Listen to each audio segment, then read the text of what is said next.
کہ بھائی نے فرمایا کہ رمضان میں ایک حافظ صاحب نے تراویح پڑھائی، وہ اکثر بھول کر کبھی 3 پڑھا دیا کرتے تھے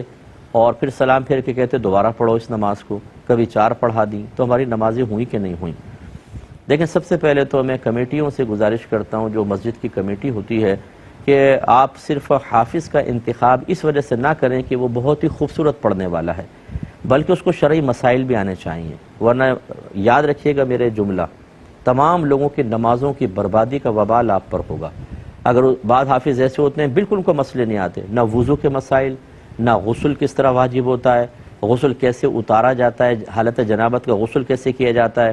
نہ ان کو نجاستوں کی پہچان پتہ ہے، نہ ان کو کپڑے پاک کرنا آتے ہیں، جس گھر سے ان کا تعلق ہوتا ہے ان کے گھر کی خواتین سے معلوم کر لیں کہ آپ کو کپڑے پاک کرنا آتے ہیں، نو،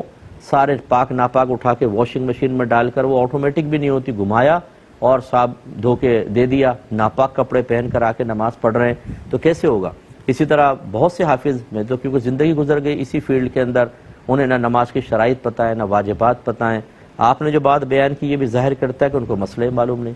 کہ اگر 3 رکعتیں پڑھا دیں تو نماز کیسے دوبارہ پڑھیں گے؟ سجدہ صاحب کرتے آخر میں،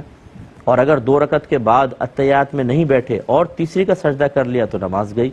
پھر یہ کہ ان کو دوبارہ پڑھنی چاہیے تھی۔ تو یہ عجیب و غریب مطلب یہ کہ صورتحال ہوتی ہے کہ ہم حافظ کو رکھنے کے لیے کہتے ہیں حافظ صاحب 2 رکعت نماز آپ پڑھیں، ہم سنیں گے اور مقتدی سنیں گے، آپ کی قرات پسند آئے گی تو رکھ لیں گے۔ یعنی صرف آپ نے خوش الہانی کے لیے رکھا ہے ایک قاری صاحب کو، ایک حافظ صاحب کو، یا آپ نے نمازیں پڑھوانی ہیں، تراویح اللہ کی بارگاہ میں سنت موقدہ ادا کروانی ہے؟ تو اگر آپ نے صرف خوش الہانی دیکھنی ہے، باقی چیز نظر انداز کریں تو شریعت اس کو قبول نہیں کرتی ہے۔ اس لیے خوش الہان نہ بھی ہو، مسائل جانتا ہو، سب سے پہلی چیز، اس کے بعد خوش الہانی بھی ہو تو بہت اچھی بات ہے۔ تو بہرحال اب آپ کے حافظ صاحب نے جو کچھ کیا، آپ میرا مشورہ یہ ہوگا کہ آپ یاد کریں، لوگوں سے مشورہ کریں، اس کو لکھیں اور اپنے قریبی اہل سنت کے کسی دارالعلوم سے اس پہ فتویٰ لیں، ریٹن فتویٰ، اور وہ کمیٹی تک پہنچائیں دائرہ ادب میں رہ کر کہ یہ معاملات ہوئے ہیں، نیکسٹ ٹائم ذرا احتیاط کریں، اس قسم کے جو لا علم اور علم دین سے خالی حافظ صاحب ہیں ان کو نہ کھڑا کریں، ورنہ ہماری نمازیں برباد ہوتی ہیں اور وبال آپ پر بھی ہوگا۔